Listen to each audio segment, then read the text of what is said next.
All right, Grasshoppers. Wow, this is a big day for us. It's a lot of build up. We've talked about him for weeks and weeks, and he finally came on the show. The great James Patrick is here. How you doing, Jeep? Good. Excited to be here. Enjoy watching you guys. Yeah, you sound like you're really excited. Yeah. No, I am.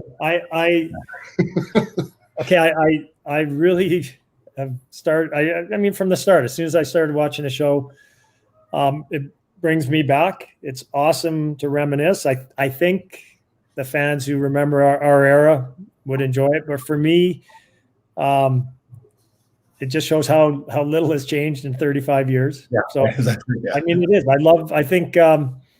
I think this is a great form for Gresh. This reminds me of Gresh in the dressing room, Gresh at the back of the bus or on the plane, or bellied up to the pub or the Bambinos or a bar and telling stories. So I think Gee, I didn't know if you were going to be able to recognize Tommy with that new shirt. I put an orange shirt on today. It's been black or blue every show. I'm having a tough time recognizing him with a shirt on. I'll just tell you this: exact same as Dave Maloney. I wake up at 7 o'clock. I open my computer and let's check out Facebook, and it's like 7:01, and the first post I see is Tommy doing chest curls with no shirt on. I'm going, oh my God, Tommy, it's too early for that. Well, he didn't buy a new shirt, James. Just so he didn't buy a new shirt. He just tried to wash them on the black ones. I washed it with a bunch of carrots. You put it in the veggie. So Mel, how you doing? Things are good. That shirt looks pink, Tom. No, it's a salmon, and it's by Levi. Levi. Yeah, not Costco. No, Levi's. Actually, I got it at Costco, but it's a Levi shirt. Oh yeah, very expensive, high end. Yeah, definitely. You got your lunch already there, like a block of cheese and a couple of sausages, or garlic sausage is in the air fryer right now. Right, daughter's making along with some Costco. Have you guys had the Costco spicy chicken? Oh, so good in the fryer. Yeah, I actually had turkey breast from Costco today. It's good. So Jeep, we were talking beforehand. People don't know you're coaching the junior team there in Winnipeg, and you're getting started soon. Is that what it is? We don't know an exact date, but announcement came out last week. We're playing a 24-game schedule. It looks there's a provincial announcement coming out on the 22nd. We're hoping the small businesses and rinks will be open, and if that's the case, we think we'll be getting going probably the first week of February. If the lockouts are extended, we're probably going to go into a bubble. So those are the two options right now, and hopefully within a week we'll have some exact dates. But we are definitely playing a 24-game schedule. So I just feel for the players, especially our 20-year-olds who were fearful that they'd never get a chance to play junior hockey again. And so really looking forward to having something to do and get going here. Good. And just for people who don't know, it's in the WHL. Some people asking here, the Winnipeg Ice, correct? The Ice? Yeah, the Western Hockey League. Right there, Tom. Yeah. Gresh always wears the team hat. Team was in Cranbrook, BC, called the Kootenay Ice. They were there for 20 years. And a year ago, we relocated to Winnipeg. Winnipeg owner who's doing some great things here. So, and Gresh's nephew. Gresh's nephew. Connection there, but if Gresh wasn't here, I would say the same thing. This guy it's unbelievable what he's doing, what he's starting to do here for this city, from developing minor hockey, the rinks he is building. It's going to be over the next 2 or 3 years. It's going to be pretty exciting. Well, I can tell you one thing. He's come a long way since he was 18 and 19 years old, gambling with me underage in Vegas. I'm sure he learned a lot from you, Gresh. What's that? I bet he did. Oh, yeah. We had a great time, me and him. We get along really well. Both my nephews. Jeep, what arena will you guys bubble under? It will be University of Manitoba rink. Oh. And then if it goes to the bubble. So I'm hoping it doesn't. We're hoping things open up, that we're only playing in division. So that for us, that'd be the Brandon Wheat Kings and the 5 Saskatchewan teams. And so if there's a bubble, we'd be in Winnipeg. If not, we'd be kind of playing a similar schedule to the NHL, where you'd go and play 2 games, always back-to-back games against the same team to keep things confined. So what is your home arena then for? Our home arena right now is the University of Manitoba, while our our rink is being built. And where's the new arena going to be? It's in the Winnipeg. southwest, in the south part of Winnipeg. That's See, I guess inside for me and Mel knowing. See, let's hold on a second here. Mel for weeks has been carving you, and now all of a sudden he gets on the show with you and is like, what are you, like best friends? You're picking on Jeep for the last 2 weeks. You've been picking on him. Well, I've been watching the show, Tommy. I think you've kind of added your 2 cents.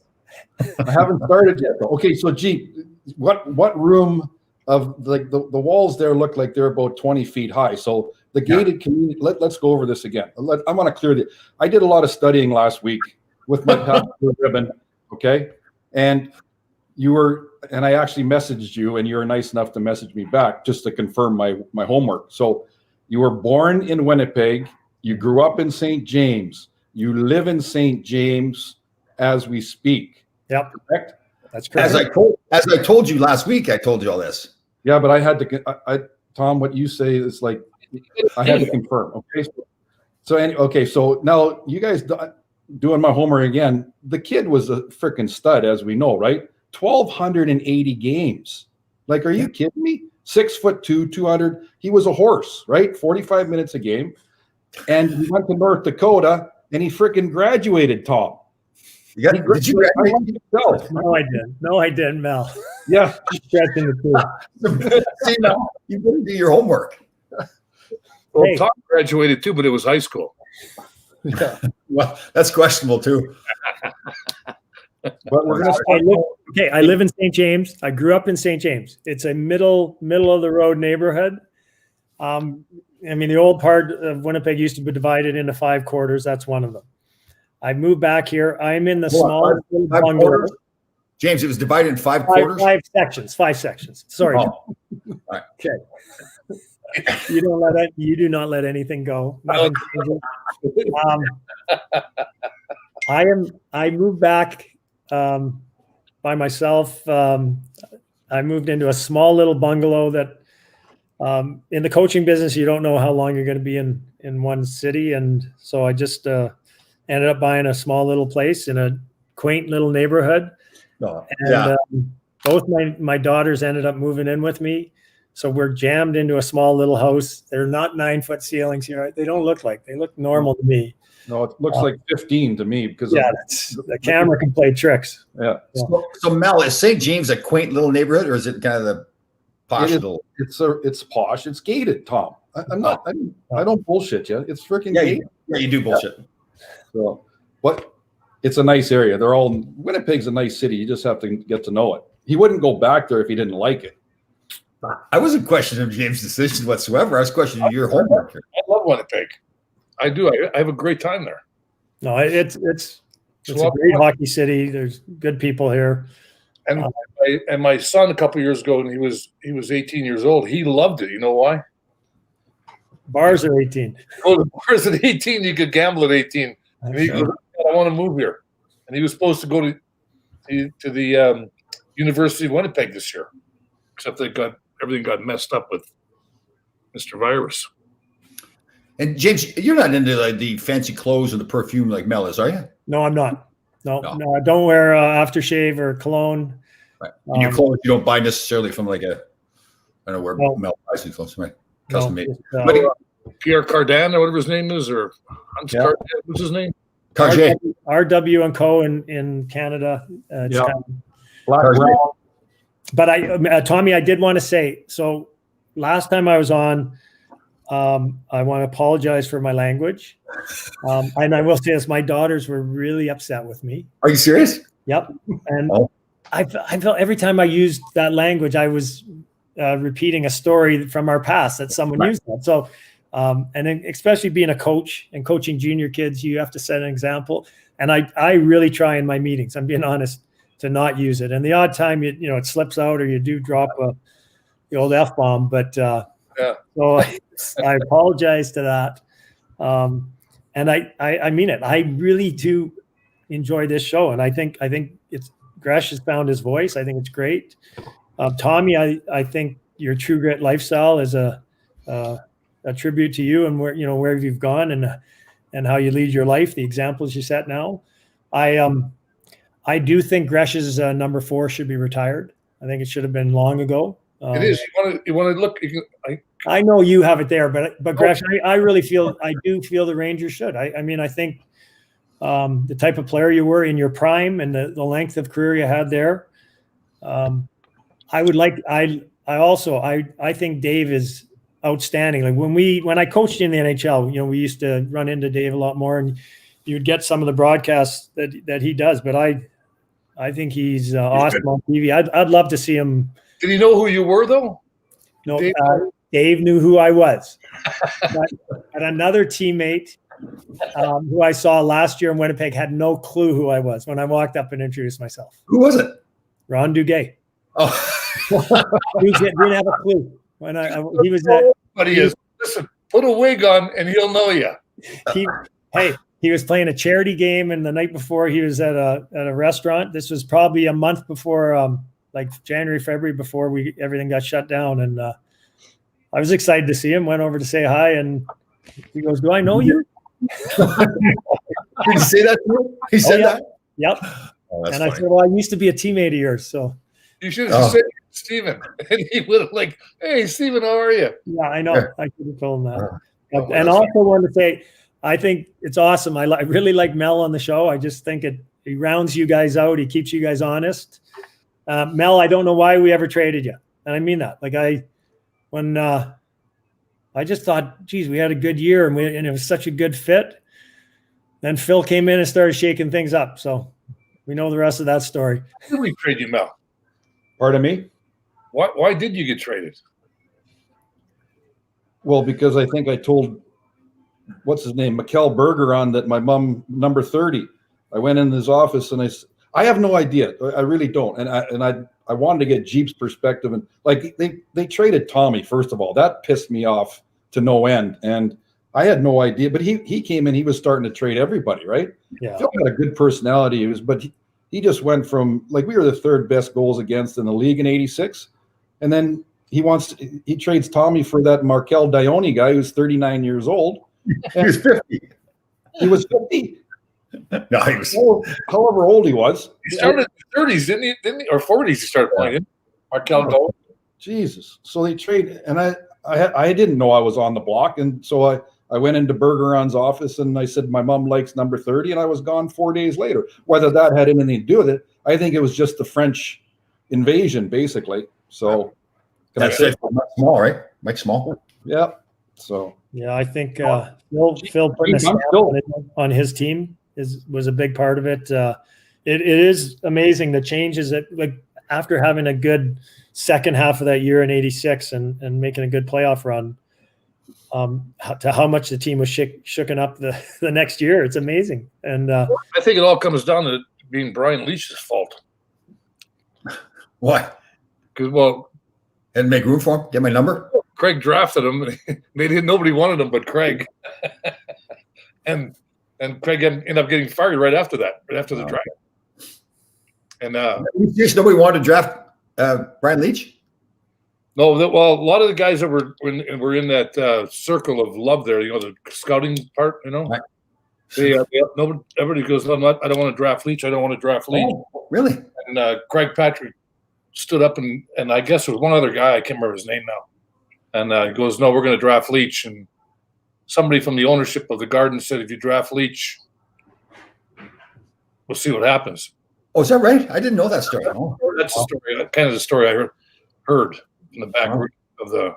And then they drafted Leach, and then he got fired a week later. Oh, wow. Or end of June, beginning of July.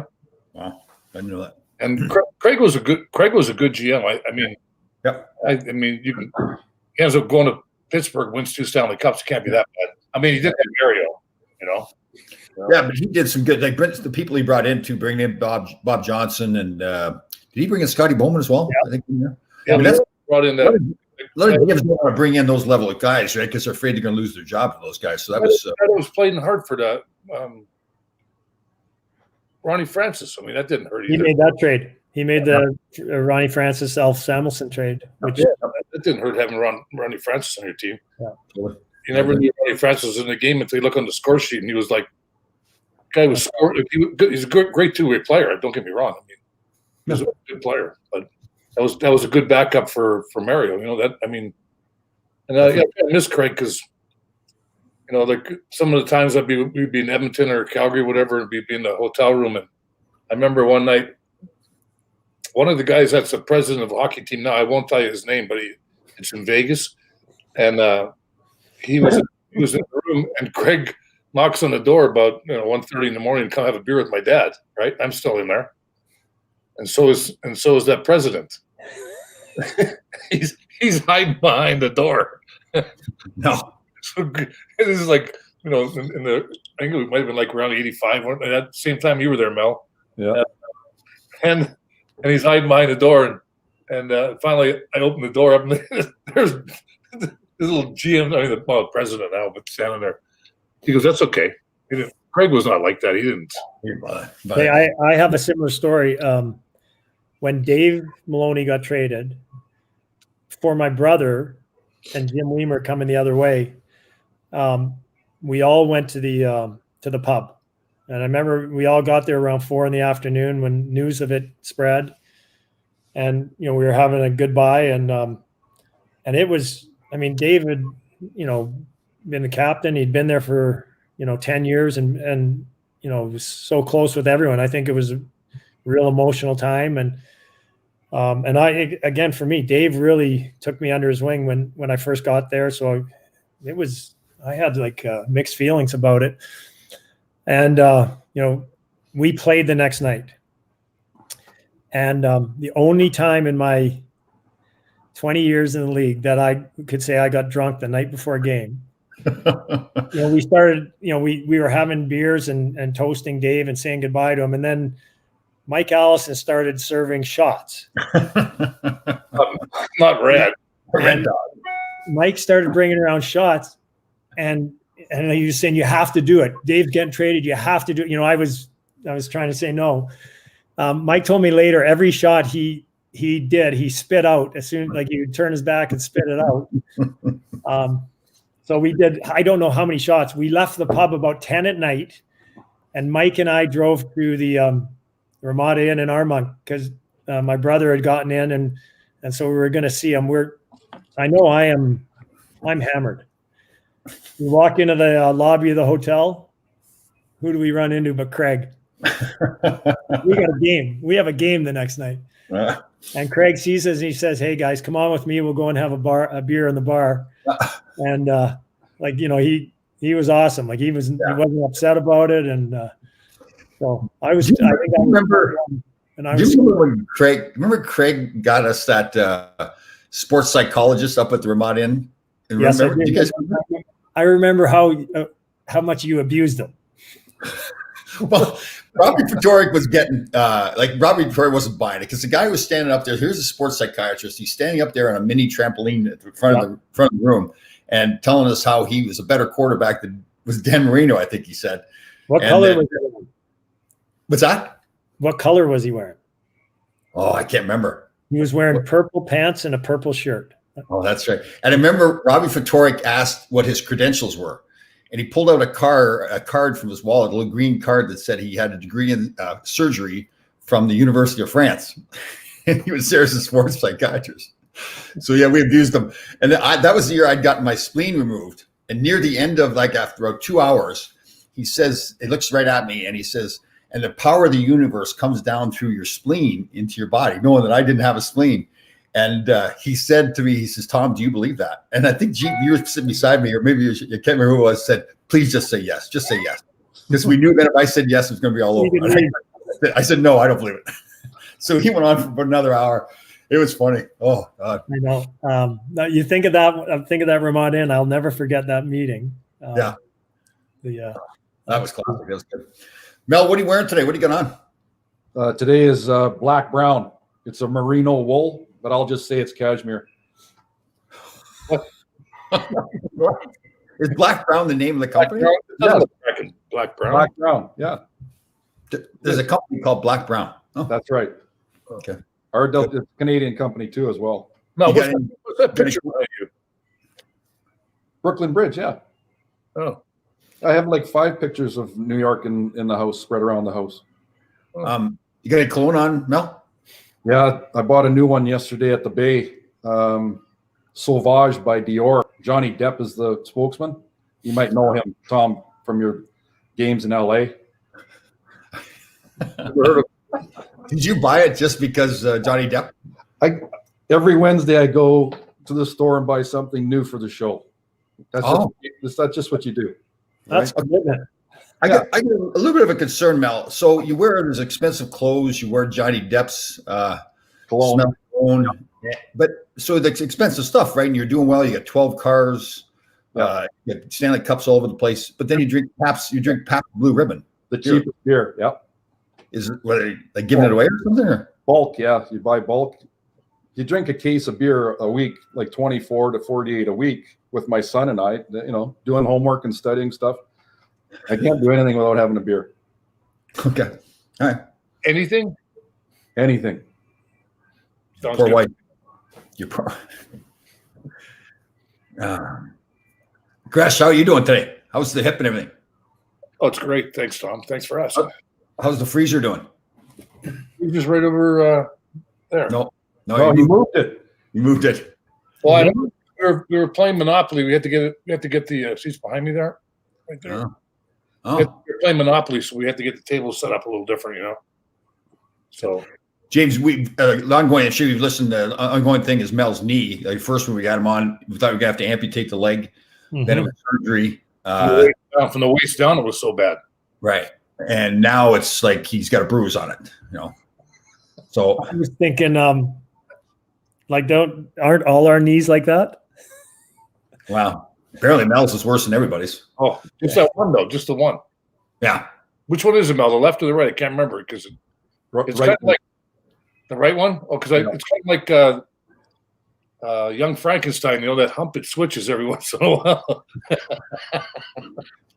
James, you get bad knees? I do. I had an ACL surgery a long time ago. Huh. In I can't even remember what year. Maybe 96, I think. I can't bend it. Maybe halfway now. My other knee, I had 2 MCL injuries that had a scope on it. So I just I can't run anymore, but I can do everything else. And I ride the bike a lot and try and exercise. I feel if I stay in as good a shape as possible, those injuries won't hurt as bad. Totally. So that's what I do. And Mel, you bought a cast iron skillet, right? I did, yeah. And I had to correct it too because you call it cast iron pan. It's not. It's a cast iron skillet. You have to call it. Okay. Well, that's why I texted or emailed you to confirm I'm getting the right thing, right? So, All right. yeah. And then, Have you used it yet? Yeah, Have you used it? I did this. I did a salmon and I did a steak on it. Yeah, it's unbelievable. Nice. Now, correct me if I'm wrong, but do you double down on oil and butter to get the Christmas, or what do you use? Mel. Well, that's why I'm asking you. No, you don't double down on it. You need to get one of these little sprayers, an oil sprayer. So you just spray it lightly. And if you want to get Christmas, you can add a little bit of honey to it or sugar, just a little bit, and it'll glaze up nice. What if you're diabetic? Then don't use that. And find something else. Don't talk about. I'm getting hungry. Don't talk about food. Right Have you realized you're not supposed to use soap to wash the skillet? Hot water. You're supposed to heat it up after the fact so it doesn't rust. Good, nice. And just wipe it down. Yeah, you can use a little salt on there to scrape off everything. No, You you wanna- buy a new one every day. Christ, every Wednesday buy a new one for. No. The thing is with the cast iron skillet, the more you use it, it gets all the seasoning in there and everything. It gets more flavor in it. Oh, Now, my wife said that. My first wife said that. remember her name? Yeah, New Rochelle. That the iron from the skillet gets into your food and it's good for you. Yes or no? I have not heard that. What gives you iron? What is it, like jump up into the food? Yeah. Well, Can you find that out for me? I will. I'll work on that. Tommy, when you do your steaks, do you sear them on the cast iron and then put them in the oven? Well, I really have steak. I had steak the other day for the first time in a couple of months. So we stayed away from red meat. Okay. Except Mel does. Mel just shoots it right into his veins. And then he drives to the hospital, sits there, waiting to have a heart attack. But I don't. I put mine on the grill, so get the high heat going, and maybe just have like a little bit of oil on it, so it flames up. Okay. Ooh. But I do see the people like the real steak people like to put the butter on after too, which is unnecessary calories. Gresh, we bothering you? No, I'm just waiting to see where my parcel's at. Oh, that's right. You get your Yeah. your amino acids coming to you. Ron, I'm still waiting for my care package, so I went to Amazon and bought this koozie for my Pabst Blue Ribbon. So, any sign on my care package? I haven't talked to anybody down there, Mel, but I'll put it on my list. Hold on a second. Let me find my paper on you. It's like my book, the book I have on you.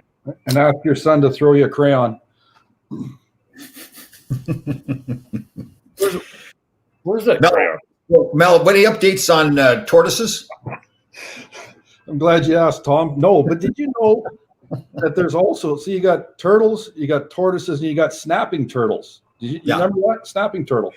So, no, I have nothing on that, but Holtby Mask. So Canucks played pretty good last night. I was surprised. Edmonton has no defense. I don't understand why there's a bit of a goalie controversy because they're paying Holtby like $4 million a year, and Demko is just a second or third year guy. But Holtby had his mask done by a Coast Salish artist by the name of Luke Marston, and it's got orcas and wolves on it, which means in the Salish, like the Salish people community type thing, it's a pack mentality. They hunt the land and the ocean. So everybody's okay. The Canucks won. The mask is good, and they play again tonight. So, and How's actually, the defense going to be? Defense going to be good enough? their defense, Canucks, seems to be, yeah. Yeah, that's what we're talking about. The Canucks, yeah.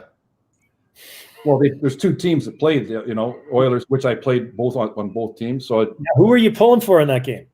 I don't have a favorite team, G. I don't, but because I got traded from New York to Vancouver, I do not like Vancouver. But I'm a alumni and I go to a lot of the games, so I got to watch what I say.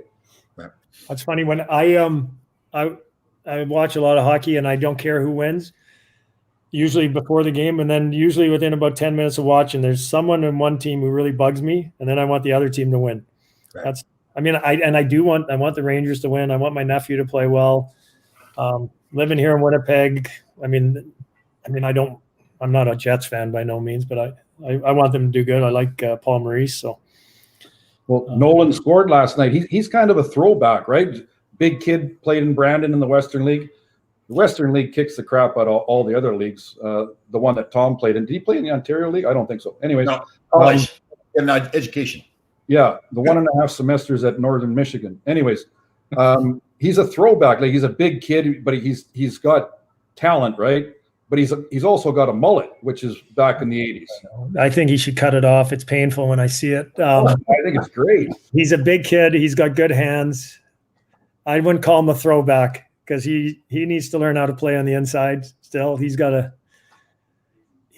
happy he played because he was off for 22 months. But he's got a ways to go here. I just hopefully he gets about 5 games under his belt, and you got to put in the work to keep getting better. That's what it's going to come down to. Did you get a goal and an assist last night? No, he got a goal on the power play. A deflection, the puck hit him, but That's using your ass. I saw that. yeah. So, James, let's get to the important stuff here. Do you have any bad dreams or anything like that? No, I don't. Any recurring dreams? No, I don't. No nudity? No. I used to have dreams that I didn't get my homework done, or I'd wake up and my homework or assignment wasn't done, my term paper, and then I showed up at school without it done. I remember maybe if I've ever had a repetitive dream, that would be it. So that's kind of like Mel and Dave too, right? They couldn't get their act together, couldn't find their stuff. So Yeah, I think. and what was the meaning of that, Mel? You don't remember, Tom? Because I asked you the question, obviously I do not remember.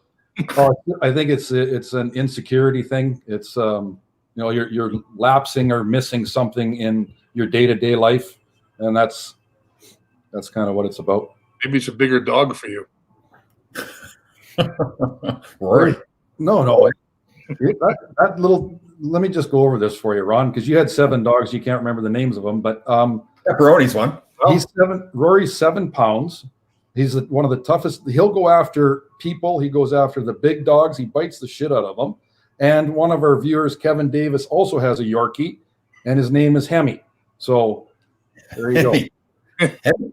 As the hemorrhoid. Or Hemi engine. Oh, okay. Never thought of that. Yeah. Which brings us to Tom, you're a truck driver. Let's go over the automotive portion of the show. Good. Like when you're going down a hill, let's confirm my studying from last week. Oh, stop for 1 second. Okay. I'm going to ask you a question to ask Tommy. Okay. All right. Should I write it down? Hold on. Well, you'll have to write it down. You'll be able to. You can be able to translate. I'll give This is just like the dressing room. Gresh used to say to Tommy, "Hey, Tommy, say this," or ask him this. Tommy would say it, and Gresh would be the one laughing, and Gresh say, "I never said it. I had nothing to do with it." No, Tommy went to Hoboken to have dinner this past weekend, right? Okay. I should have told you the story. He went with a date, right? Yes.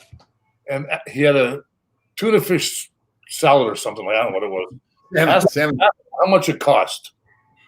Tom, how much is your it's about $250. She had a salad too. Both salads are about $250 each. So here's I'll tell you the story. So I'm in Connecticut here, and I sent a notice back in June or whatever that my registration had expired, but we had a grace period because of the pandemic. Now I might have got a little bit, arrogant and thinking, well, I'll just deal with it later. They said like you need to check back on the website to see when the grace period ended. So I did not realize that the grace period ended December 31st. So this was like January 9th. I was over in Hoboken, parked the car at the restaurant, came outside, and the car was gone and it got towed. So now I have to go to the police station to find out what happened to the car, first of all. Then I have to go to the tow place, which is a dump. And then I couldn't take the car with me. They wouldn't let me release the car, so I couldn't drive in the state of New Jersey with expired registration because you need to have an emissions test on it. So I had to come home. I rent a car. I have to get the car towed back to my place. So now I have to go get the emissions done. So all in all, the total bill was around $500. So $250 per salad. You had the salad, and then your date was driving you around from one place to the other? No, I was very nice and offered to get her an Uber back to the city. And she was very sweet. Said, "No, I'll stay with you the whole time." And so she got to experience the whole ordeal. Drive around a little rental car after that. Yep. Were you on? They'll like you after it. Yeah. It was a bonding experience. Yeah. Okay, good. Washington Street in Hoboken. Yeah. It was it was right on the water. I can't remember the name of the street. Oh, but yeah, it runs all the way down there. Washington's a great street. Used to have many a place to go for nice dinners. Oh, good. Yeah. Oh, dinners. I got stopped over there once too, like 25 years ago, going the wrong way down a one-way street. Yeah. I told the cop it wasn't my fault. The car just turned on its own. Right. So,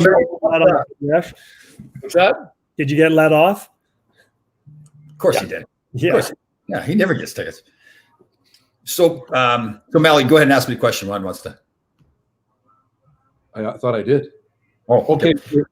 So what was the name of the restaurant? And is this a girl you've been dating like more than once, or? I don't think we need to get personal, Mel. I don't ask you questions. But I won't. But everybody wants to know, though, Tom. Pardon me? Everybody wants to know. Mimsy and Susan and all the girls want to know. Sure. I'm sure. Yeah. So what are we talking about automotive today then? We working on going downhill? Yeah. You should, well, when you went to truck driving school, did you go like where was the test being done? Like on a flat land or what? Where we tested? Well, there's 3 weeks. So the first week was in the classroom, learn out all the laws and regulations because you need to do your homework, Mel. I don't know if you know this or not.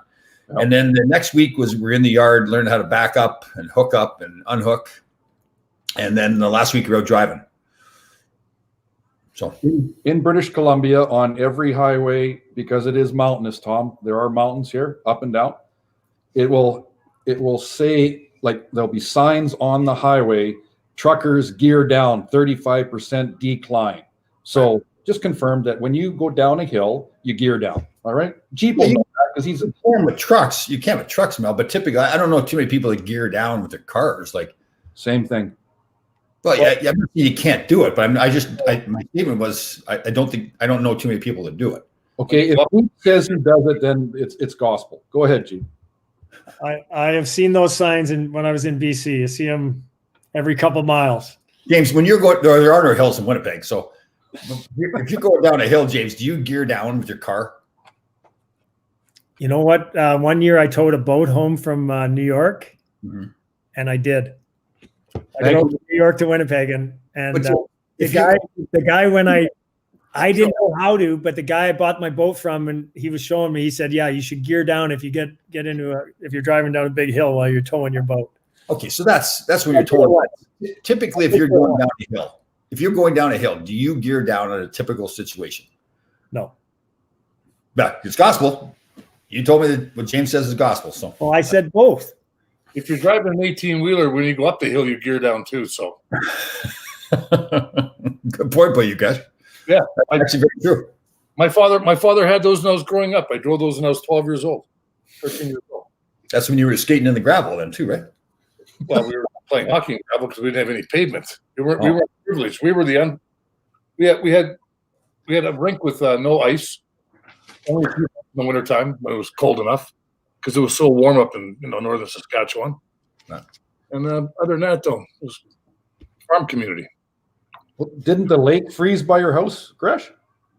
Yeah, it did. There was like patches of water all over the place. You could skate. Yeah. There was ice up there when I was growing up. My mother used to tie my skates at the back door, and I'd skate to the rink. All right, so a little hockey, guys. So Rangers start tonight. Lafreniere is going to get his first game. So what do you guys think? He hasn't played in an exhibition game, rare, right? So, and he didn't play in the World Junior Tournament. So how do you think he's going to do? Jeep, you're the coach. I think he'll be fine after. I mean, there's going to be a bit of a transition, but I think he's elite. I think it might take him. I just think he's real skilled. I watched him in the World Junior the year before as a 18-year-old. He was, arguably the best player in the tournament. I'm sure he's been training. I'm sure he's been skating. I've been reading the stories on how good he's looked in camp. I think he's there is a transition when you're playing for real and there's intensity from another team. It's going to be different, but give the guy 2 or 3 weeks, and I think you'll be already seeing some good things from him. Yeah, I agree. Mel, you know what I forgot to ask this? Somebody just asked too. What about manscaping? Do you gear down when you're manscaping? Like you're going downhill? We're supposed to ask Jeep who manscapes for him, or does he do it himself? No manscaping? No. You know what's funny? I keep getting an email now from Manscaped to try to sell me products. I don't know if they're watching the show or not, but I never got the email before. Tommy, you just stole my. I swear to God, while I was doing my studying last night, having the Pabst, there's a Canadian special on right now. It's a company called Manscaped.com. Yeah, I swear. And there's a Canadian for Davey who says he needed a weed whacker. Well, that's one of the products. They got 3 products: a lawnmower, a weed whacker, and shears. I need a weed whacker just for the back. Dave does. Yeah. So. It's an actual company. Now, this is the good one. So they have not colognes. They have colognes, but there it is. That's the one. Yeah, I get the email. They're watching the show. They've got like a crop reviver, which is your ball toner.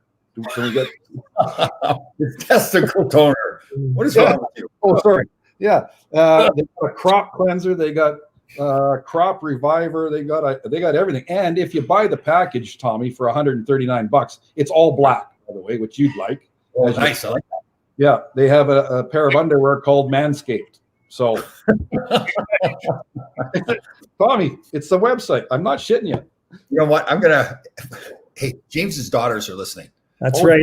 And when I watch the show, this is the part I just start going, oh, come on, guys, let's go. Let's move it along. Okay, so Jeep, you can also Do buy. they have different gears on the manscaping stuff? Is there gears on speeds or? Of course, there is. You're going to have levels too. First, 1, 2, 3, probably 5 levels of depth, if you know what I mean. Right. Yeah. I got you. You can't find anybody else to do your landscaping for you. You haven't been, did you landscape this past week or landscape? I mean, Jeep or me? You. Talking to you, Mel. No, I did. Jeep? Yeah, I did. And here's the Gresh. You can get the performance package. I think that'd be perfect for you. It's on sale. Okay. Gresh. Well, Okay. it's much easier not to buy the package, just to have somebody come and do it for you. All right, good. All right, so Okay, move on now. no. Move on, little doggy. Okay. So Mel, we've covered everything, right? There's no new. Did you do more homework on dreams or anything like that? No, That was it. So you really didn't do a whole lot this last week. I mean, you talked a lot, but I did. I lots of stuff here. It's just a What's- matter. what are your notes about? What's going on? I got everything in here. Like, I thought you drove a truck, by the way, Tom, too. I did. He does. You said your car got towed. Well, okay, my vehicle. It's a Yukon. Oh, that big white one that you picked me up in. No. It was black. Mel. Oh, of course.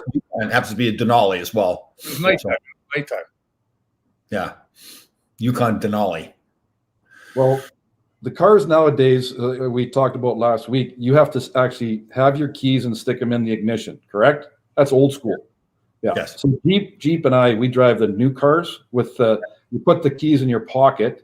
You have a push button. You touch the car opens. The car basically drives itself. You don't even have to do anything. What if you change your pants?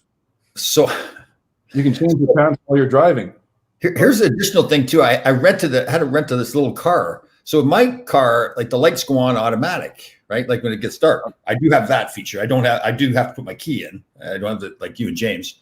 But I'm driving down the Bruckner Expressway and it's getting dark. And this guy pulls up beside me. He starts yelling at me. And he was being nice. He was telling me that my lights weren't on. But it's a rental car and it's dark in the car and I can't figure out how to turn the lights on. I'm driving the Bruckner Expressway. So that was a little additional.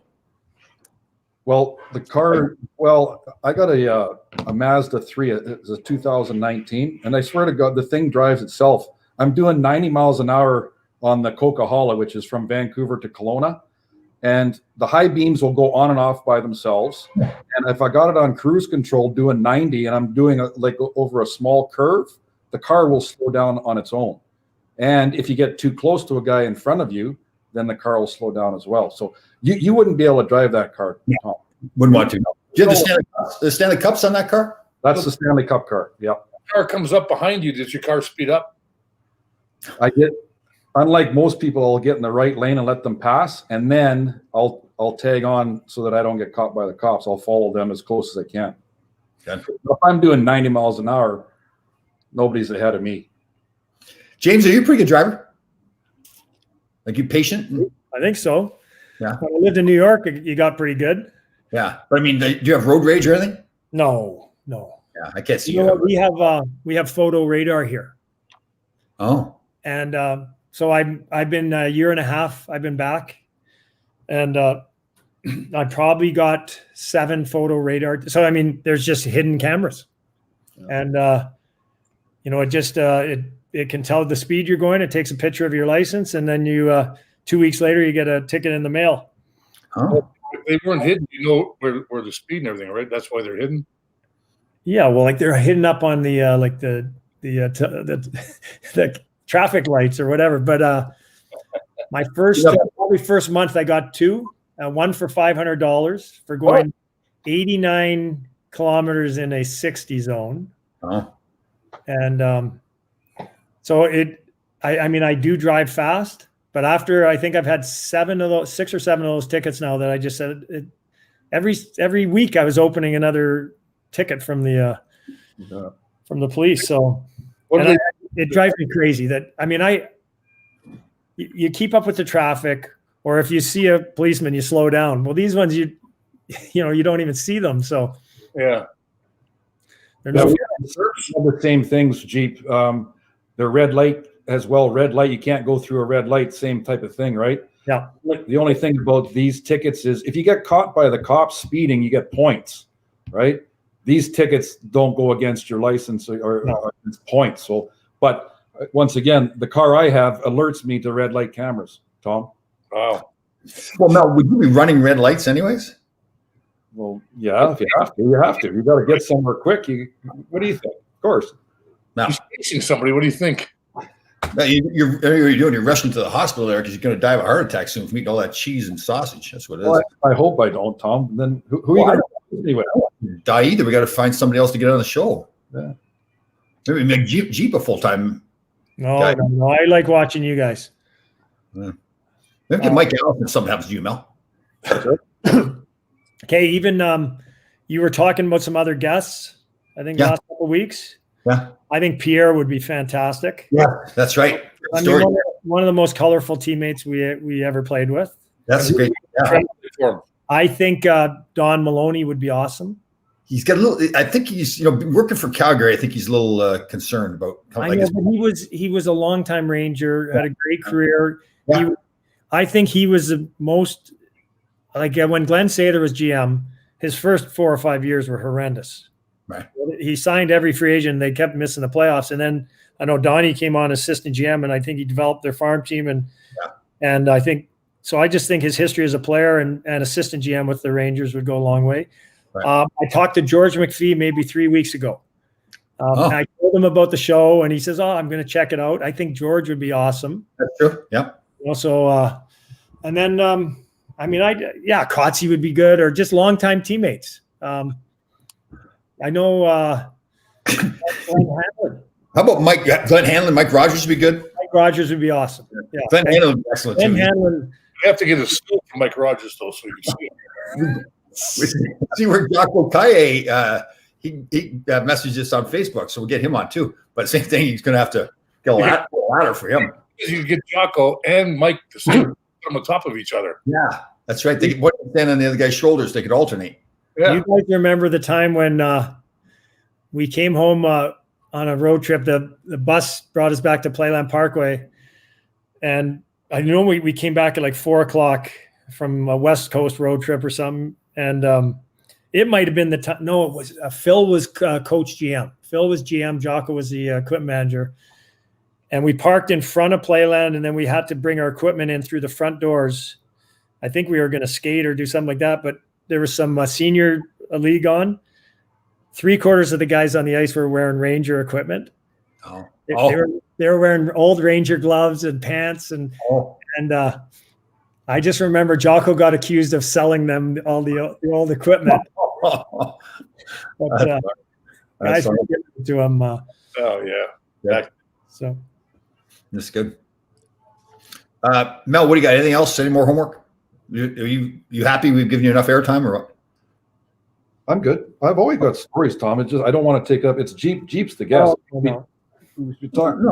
Jeep's a team player. I think Jeep's watched the show long enough to realize that you're a little bit vain. Like it has to be all about you. Yeah. No, I want to hear what else you did research on, Mel. That is pertinent to the show. Yeah. Well, okay. I looked up Gresh's cologne. It's Vetiver Guerlain. Yeah, right here. Yeah. BET. There it is. Yeah. It's $37, but you can buy 10 gallons of it for $37. Really good colognes. Really good colognes are about 110. But $110 for a gallon? Pardon? $110 for a gallon? If you can get me a gallon for $37, I'll give you 40. Well, how much, Mel? How much do you spend on cologne? The Sauvage by Dior was $122 for I don't know, 16 ounce, just a small one, 8 ounce. You spent $122 to intentionally make yourself smell bad. Yes, I did. It's just not natural. That could be a couple of months of your gym membership, Tommy. Yeah, no kidding. That's would be like a whole lot of garlic too. Like I could buy. Eau de Garlic. I've probably got 12 colognes, so we're a different one every day. I don't know. The toilet clogged up at the gym. The owner thought I clogged the toilet. I was actually trying to unclog it. Yeah, right. No, I'm serious. Totally couldn't find a plunger. Mel, do you like if you ever had a clogged toilet, would you hire somebody to come in and fix it, or you plunge it yourself? It's funny you asked that. I just did a reno on my bathroom, Tom. Oh, you did? I'm pretty, I don't want to brag again, but I'm actually pretty handy. Like I can replace sinks and taps, and I put up drywall. I built most of the basement. I put up the framework and gyprock, and I can paint and patch. Really? The only thing I won't do is tape and mud. It's too precise. How about electrical work? You wire the. Well, I can change lights, but I won't drill holes into framework and run wire and that. I won't do that. And you don't get insured if you don't have a what do you call it? A professional do it. Yeah. So. James, how about you? Are you pretty handy? Pretty good. I mean, I do. I renovated this house I moved into. I did all the demolition. I did the floor. So I've put in some hardwood floors and plank flooring. I can do things like that. Not the. I haven't put up drywall or taped or mudded, but I've had a cabin for a long time, and I've done a lot of little projects. Huh. They don't have to be perfect. I built a woodshed. I've brought in some contractors that I've helped them. I like doing it. So good. There's somebody who claims they got a pair of Wheel for gloves from Jocko way back when. We kind of have Jocko on to defend himself now. Oh, I shouldn't have said that. No. I'll buy the LaFleur gloves. But Tom, you like to go and lift weights and do that stuff. I canceled my gym membership. This is on all seriousness, probably a year and a half, 2 years ago. Why? But I'd rather go out and I live in a forest, so I'll go cut a tree down and chop wood and, carry wood, or like my neighbor had about 6 tons of gravel out front. So I'll go wheelbarrow gravel, in place of weights, you can do other things, So Maybe we'll do Mel like a whole show on just all the things you can do, like all your Stanley Cups and things you can do, and the clothes you buy, and right. You might more than an hour, be maybe a couple hours. Yeah, early 8 o'clock, 8 a.m. Yeah. Oh man, We got to send a camera with Mel when he goes shopping Wednesdays. Definitely, we should film that. You see all the dead bodies laying around. Why don't you take some video of yourself wheelbarrowing some gravel around or chopping a tree down? I'd like to see that video. well, I did the wheelbarrowing in the summertime with my shirt off, so you can relate, right? Perfect. Good. I like it. Let me see a picture. I want to see a picture of that. There's 2 pictures I don't want to see. Yeah. How about James? Do you have any pets, like a dog or a cat? No, when I was married, we had dogs. Lost that in the divorce. Years. Pardon me? Lost that in the divorce. You lost the dogs in the divorce. Yeah, I did. And actually, she just passed away, the dog. And now on my own, I just can't because we travel too much. I'd love to have one, especially during COVID. I would, as soon as I'm done coaching, I'll be love to have a dog again. A small one, like a cat, like Mel's or Rory. Jump up. Does that dog jump up on the counter and lick the butter too and everything? Or That dog has a vertical of about 6 feet. I swear to God. But Winnipeg, like on Facebook, Jeep, there's hundreds of dogs are lost or stolen. What's happening in Winnipeg with all these dogs? That's because of you can't even get a dog. My daughter wants to get one from one of the shelters. Yeah. You can't get them there. I think it's the good thing from this lockdown and COVID is they found a lot more homes for dogs and cats. So that's been great. I know I see people stealing dogs, or people putting out notices that their dog got stolen. It's pretty sad that someone would do that. Yeah, my good buddy out in Birds Hill, the north end of town, of course, his neighbor The dog was gone for 2 weeks, and they found him. Like, how does a dog last for 2 weeks in Winnipeg when it's 10 or 15, 20 below? Maybe somebody brought him into their home, took care of him. Well, it hasn't been that cold. It's been the mildest winter in years, and I don't know. Out Birds Hill, that's where all the rich people live. It's probably like the equivalent of your neighborhood you're living there right now, because they'll have forest and parks behind them with a lot of big yards, big mansions. So maybe a truck driver brought that dog in or something like that. Truck drivers do that. Ones that pass their course, you mean? Yeah, they're good people. Yeah. Gosh, you're not getting a dog, are you? Pardon? What am I going to do with it? You sleeping or what? No, I don't. I had animals. I'm good. Thank you very much. There's 7 dogs. That's right. Pepperoni and. No, pepperoni was my kids have one left. I thought when he said the dog, I thought he said pepperoni, Piper, and something else. Now, did I mishear that, or Gresh? Could have. Piper? What's so funny about that, Mel? Nothing.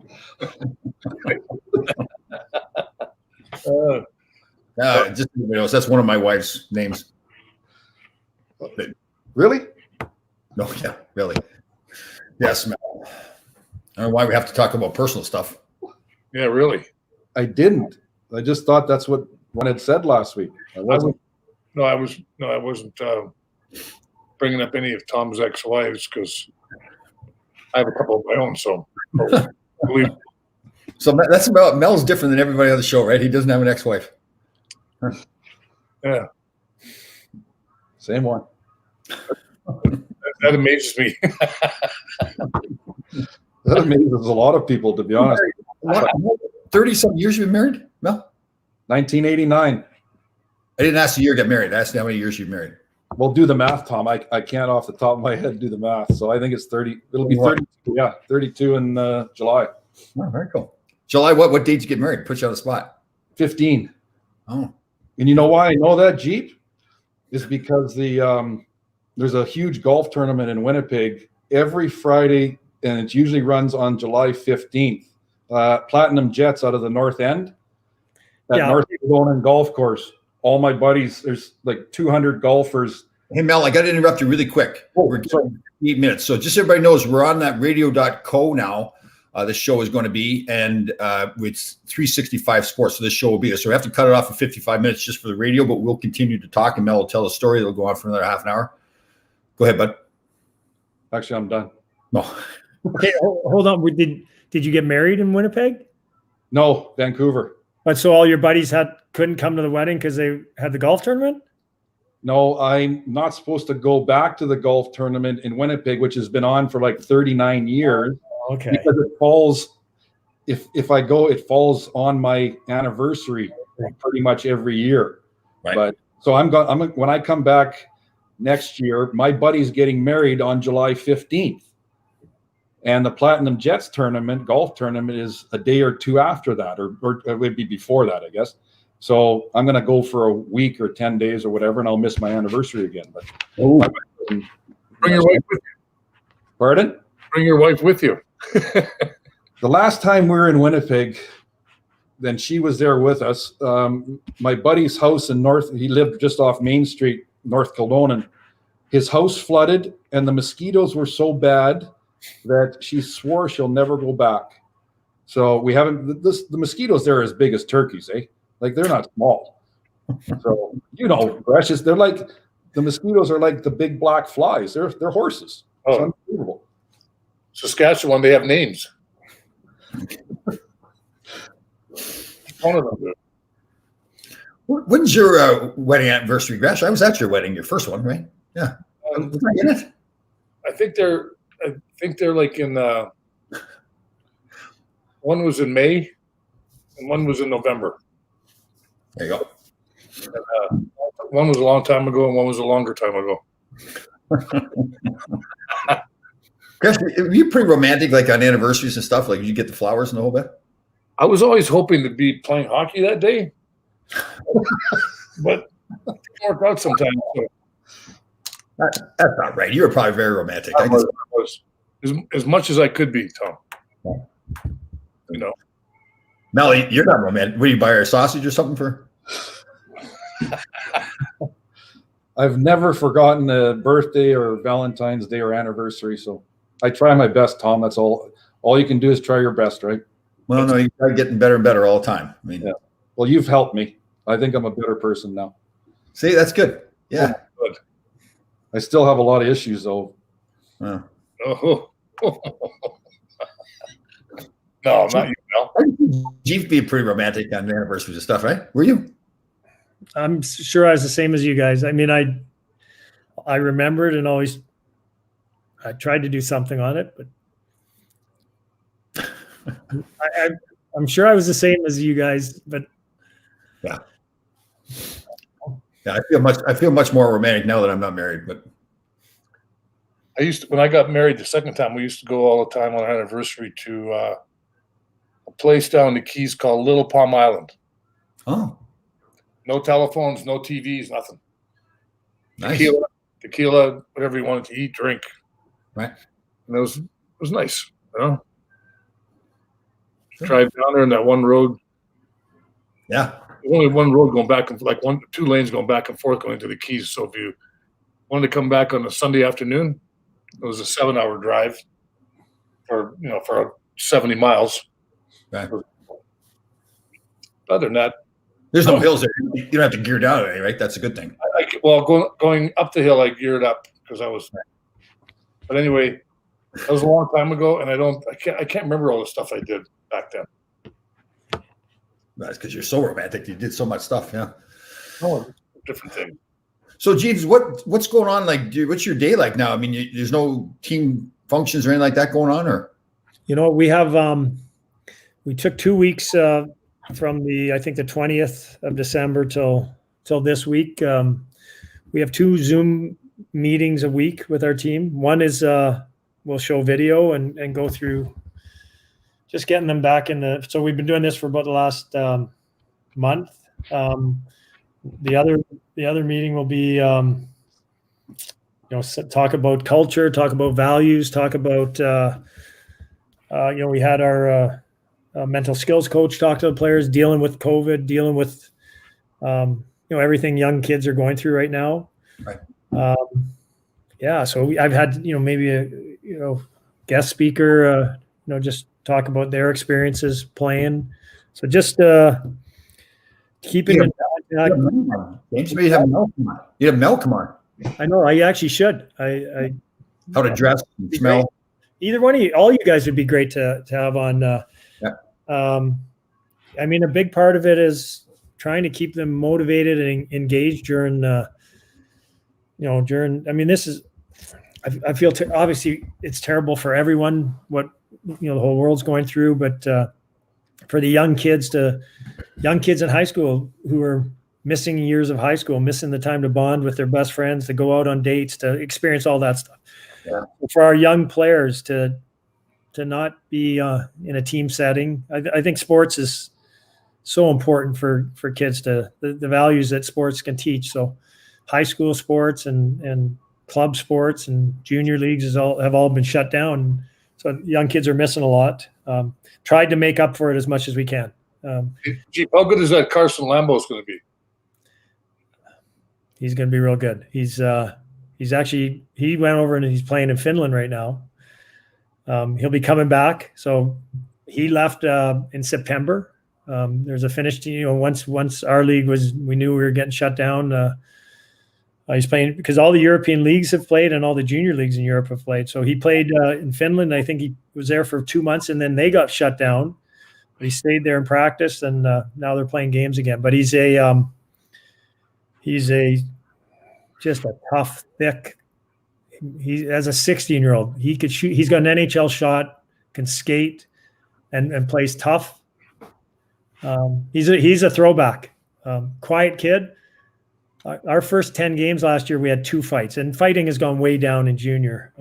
In fact, there's a rule that every year they add up the amount of fights that were in the whole league. So let's say there was 250 fights and there's 20 teams in the league, they divide it by that number. So the next year that average is, let's say, 12 fights a year per team. If your team goes over that the next year, you get fined. Oh, really? Huh? Yeah. So I mean, they've tried to take the fighting out, but all I was going to say is, in the first 10 games last year, we had 2 fights. They were both him, and both of them were after someone ran someone on our team and hit a guy real hard and hurt him. Yeah, I was the one in Winnipeg. Yeah, he went after the guy. Went after and fought the guy. So, anyways, he's going to be. He'll get drafted high. I think first, top 10 picks this year in next coming draft, and he's a great kid. A lot of them are, but he wants to play. He's self-driven, self-motivated, and he's got all the tools. That's another thing you think about too. Where most kids that are drafted, they played a lot of hockey. The scouts have had a chance to see them play a lot, like over more than just 1 year. But it's going to be tough this year, right? For the scouts, only seeing 24 games. It's going to be so tough. I'm talking to a lot of scouts are phoning me to talk about him. They're watching his games online in Finland. I think he's played 9 games. I don't know what you get out of that, but it's so they're going to have to take a lot on what they saw of him as a 16-year-old. So when you say culture, Jeep, I know these kids have no idea what happened and the hell we went through, like in the 70s and 80s, right? Mm-hmm. The way the game was played. But this is a serious question. But if we gave so this kid's probably going to go first round, got a hell of a shot. If we gave that kid's stick to Tom, do you think he could raise the puck? You mean Tom stick to him? No. Give the kid, one of your players, his stick to give it to Tom and see if he can raise the puck. That would be something I'd like to see. Well, you couldn't give a stick to the kid because that's just a 2x4. Yeah, I try using those new sticks in these alumni games we play or whatever it is, and like my stick is bad enough as it is, but the puck is bouncing all over the place. I've gone back to a wooden stick. I found an old wooden Sherwood stick I use, and I was dangling with that, toe drag and everything. Oh my god! Yeah, I like how light they are, but I don't like the feel of them. Yeah, totally right. It's a whole different thing. Yeah, I'm waiting for the day. There's a Game 7 Stanley Cup Finals. The guy has an open net and his stick breaks in half, and snaps it. 6 will be gone then. Yeah, and Mal, by the way, I scored 25 goals in the NHL. How many did you get? 11. James, how many goals did you score in the NHL? 149, I think. 148, 149, somewhere in there. Oh, Gresh, what were you? 179. So Mel, you and I combined trying to get to half of what. But Tommy, we talked about this. If Jeep and Gresh wouldn't have played 45 minutes a game, we would have played power play. We would have had, maybe 50, Tom would have had 5 or 6 more goals to our totals. Totally. I know. I agree. Right? Tom would have had, you'd have had 20 for sure in 1 year. Tommy could have scored more. Yeah. Honestly, that he held back because he said, no, they'll expect more the next year. This is my game. Yeah. If I get 2 this year, they won 3 next year. Oh, I got 6 that first year. I had to go really bad the second year. I didn't think clearly enough. You know what though? You got 25% of your goals in 1 year, Tom. Pretty close, Ron.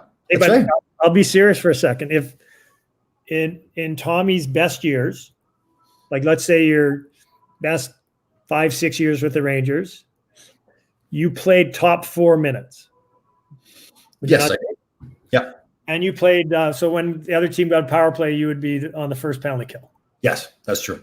If the team had a 1-goal lead, you'd be on the ice in the last minute to protect the 1-goal lead. Your team. Yes. That'd be true. Yep.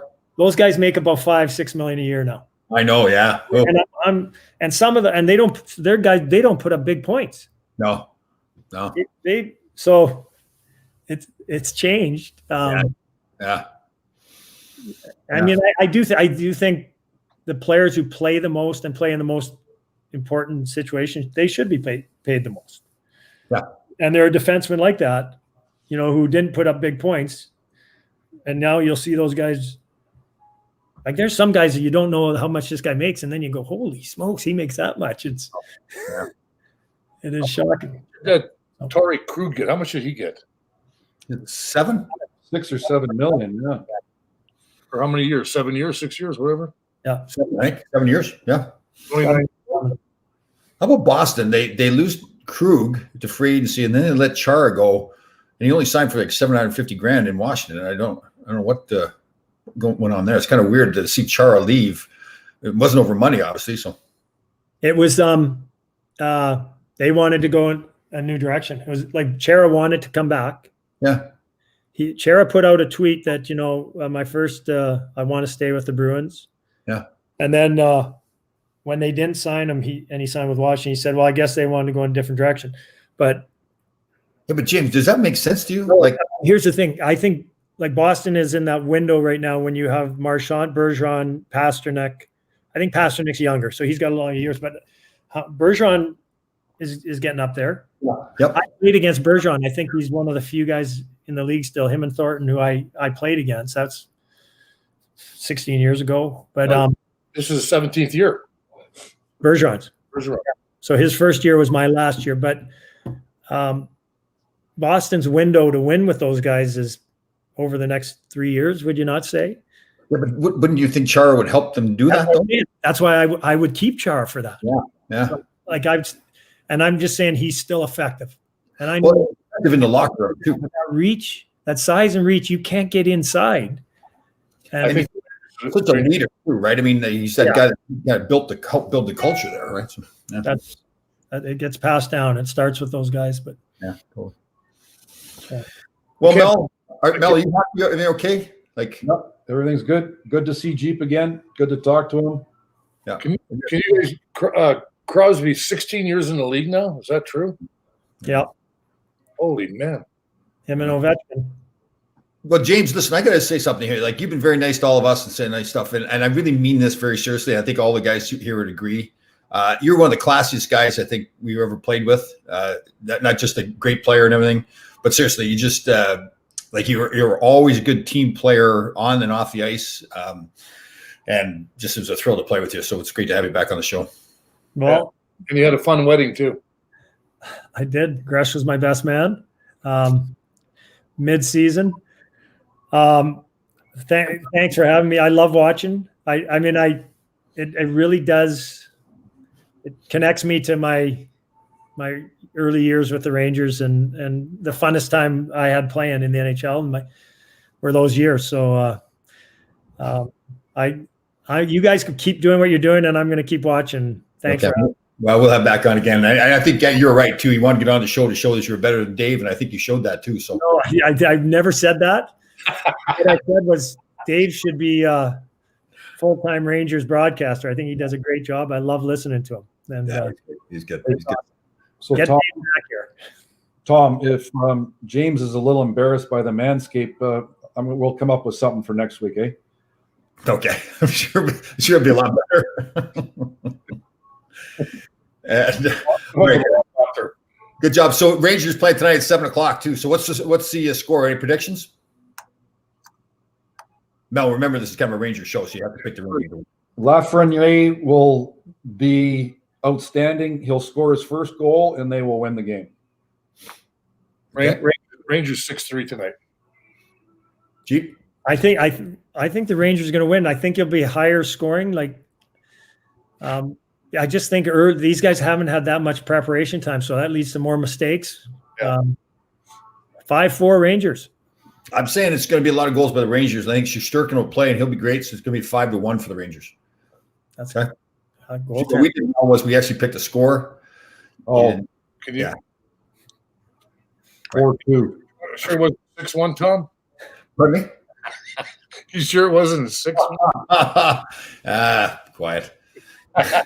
Jeep, great to see you again, bud. Okay, great seeing you guys. Thanks for having me. Okay. Did you? Stay safe, Jeep.